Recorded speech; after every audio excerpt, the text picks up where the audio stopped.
guess what? Friday rolled around, and that meant it was time for another fantastic storytelling adventure with Walter. Seriously, I couldn't wait. I threw on my sparkly dress, snatched my golden ticket, and practically flew to the garden where all the story magic happened. Kids were buzzing like a bunch of energized bumblebees. I found my squishy pillow spot, and guess what? Right beside me was Walter's cushion, waiting for its hero. Yep, that's me. As the sun started its orange-pink goodbye dance in the sky, Walter appeared, looking all wise and twinkly-eyed. I knew something super cool was about to happen. So, what was the story about this time, you ask? Well, it was about fairies, but not your average fairy tale. This one was all about Lila, a fairy with a tricky habit. She couldn't stop telling lies, and not just little white lies, but big, whopping, made-up stories that sometimes even she couldn't keep track of. Because of all these fibs, her fairy friends stopped believing a word she said.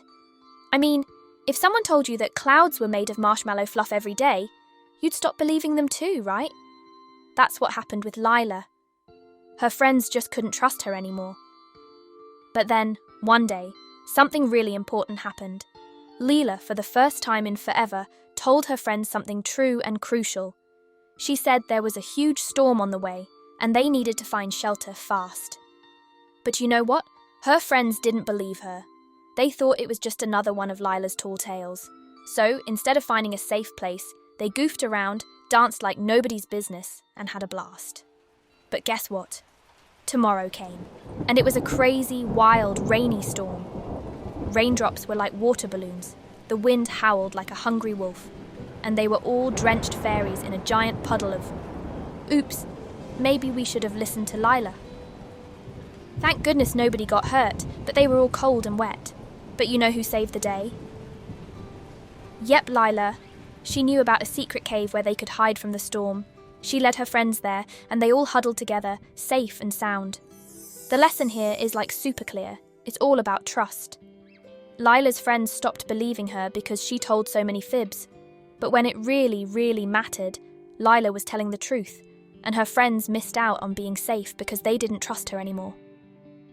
As I left the magical garden that evening, I couldn't stop thinking about Lila and her friends. Trust is like this super precious thing, and once it's gone, it's really hard to get back. So, the big lesson from this story is pretty simple. Never ever lie just to make things more exciting or get attention, because it can make people not believe you even when you're telling the truth. So, my fellow adventurers, remember the magic of trust and how important it is.